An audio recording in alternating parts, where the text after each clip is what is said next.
Hello everyone, in this lecture we will learn about physiology of third stage of labor or events in third stage of labor. सबसे पहले देखते हैं कि third stage of labour होता क्या है। Third stage of labour मतलब baby की डिलीवरी के बाद प्लेसेंटा की डिलीवरी होना ही थर्ड स्टेज कहलाता है। और यह डिलीवरी प्लेसेंटा की जो डिलीवरी है, प्लेसेंटा का जो बाहर आने का प्रोसेस है, ये 30 मिनट्स के अंदर कंप्लीट होना चाहिए। अगर ऐसा नहीं होता है तो ये फर्दर कॉम्प्लिकेशन में डेवलप हो सकता है।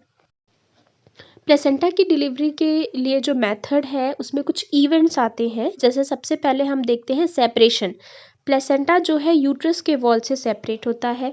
सेकंड है सेपरेशन के बाद वो धीरे धीरे नीचे की तरफ वेजाइना की तरफ आता है, दैट इज डिसेंट। डिसेंट के बाद नीचे आने के बाद जो प्लेसेंटा है फाइनली वो अब वेजाइना से बाहर आ जाएगा, means expulsion of the placenta. तो 3 इवेंट्स है, सेपरेशन, डिसेंट एंड एक्सपल्शन। अब हम वन बाय वन डिस्कस करते हैं। तो सबसे पहले सेपरेशन। सेपरेशन क्या है? It is a first step, पहला स्टेप है जिसमें जो प्लेसेंटा है वो यूट्रस की वॉल से डिटैच होगा, अलग होगा। और जैसे ही वो यूट्रस के वॉल से अलग होगा हमें एक huge amount of bleeding vagina से दिखाई देगी। मतलब क्योंकि वो डिटैच हुआ है, यूट्रस की वॉल से अलग हुआ है, तो वहाँ से जो ब्लड वेसल्स है वो साइड बाय साइड रप्चर होके वहाँ से ब्लड पास करेंगी।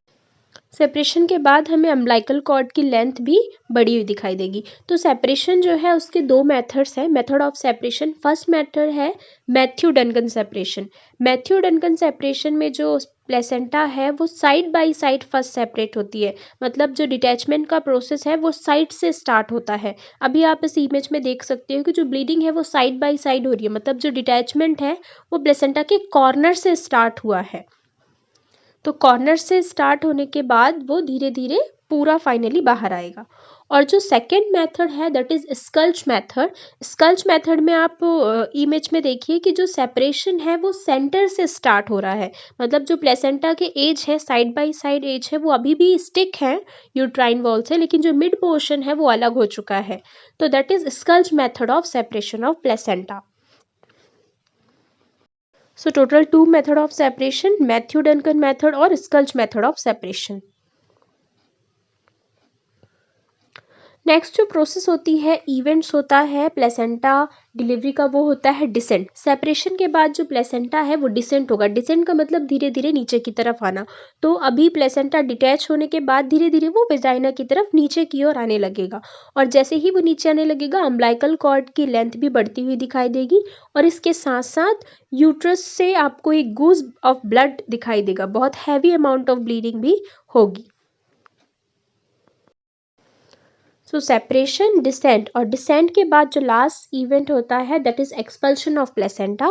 अब सेपरेट हो चुका है, नीचे की तरफ आ चुका है, तो फाइनली अब क्या होगा, प्लेसेंटा की डिलीवरी हो जाएगी, that means expulsion of placenta. Placenta will come out through the vagina.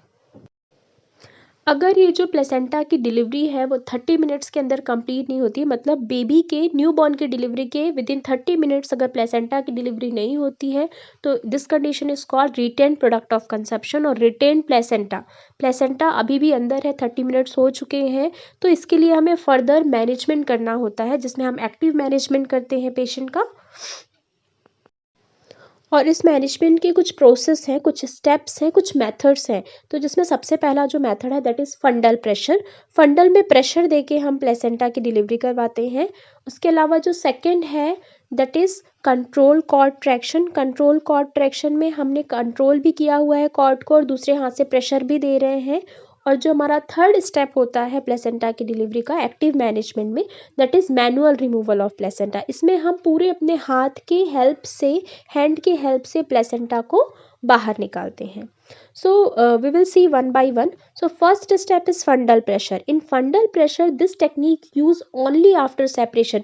फंडल pressure हम कब देते हैं? जब हमने देखा कि अम्बिलिकल कॉर्ड की लेंथ जो है बढ़ चुकी है, मतलब प्लेसेंटा सेपरेट हो चुका है पर उसकी डिलीवरी नहीं हो पा रही है। तो on that condition we will apply some pressure on the fundus area. कैसा प्रेशर लगाना है? डाउनवर्ड और बैकवर्ड प्रेशर लगाना है फंडस में। और इसके साथ साथ हमें दूसरे हाथ से अम्बिलिकल कॉर्ड को पुल करते जाना है। तो that is fundal pressure method for placenta delivery. So इसमें हमें एक चीज़ ध्यान रखना है, फंडल प्रेशर हमें तभी लगाना है जब हमें आइडेंटिफाई हो गया है कि प्लेसेंटा जो है सेपरेट हो चुका है, मतलब अम्बिलिकल कॉर्ड की लेंथ तो पहले से बढ़ी हुई है लेकिन प्लेसेंटा की डिलीवरी नहीं हो पा रही है। So on that condition only we will apply fundal pressure. Second जो मेथड होता है that is control cord traction. From name you can see control cord, हमने कॉर्ड को भी कंट्रोल करके रखा है और हम प्रेशर भी लगा रहे हैं। So this technique is also use after separation. ये जो टेक्निक है वो प्लेसेंटा सेपरेशन के बाद ही हमें यूज़ करना है, जैसे हमने फंडल प्रेशर वाला टेक्निक यूज़ किया था।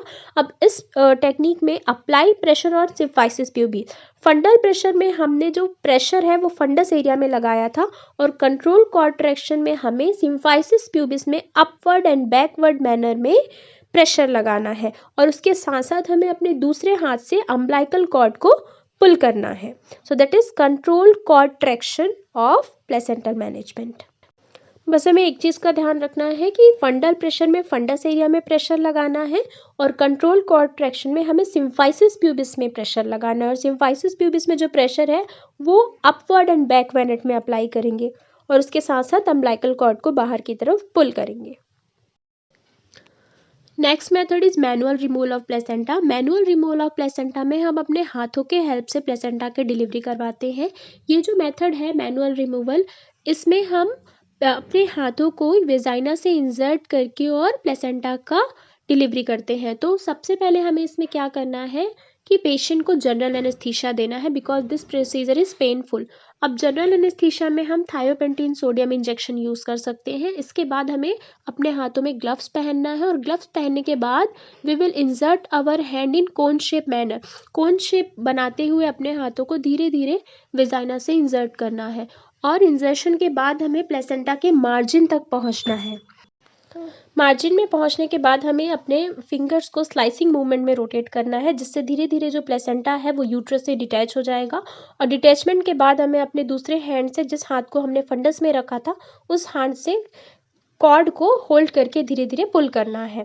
अब पुल करने के बाद हमें अपने जो फर्स्ट हैंड जिसे हमने इंसर्ट करके रखा है उसे अभी हम नहीं निकालेंगे। हाथ को निकालने के पहले पेशेंट को इर्गोमेट्रिन इंजेक्शन या मिथार्जिन इंजेक्शन देंगे और इंजेक्शन देने के बाद ही हम हैंड को रिमूव करना है वहाँ से। ये इंजेक्शन देने का पर्पस ये है कि यह ब्लीडिंग को स्टॉप करेगा।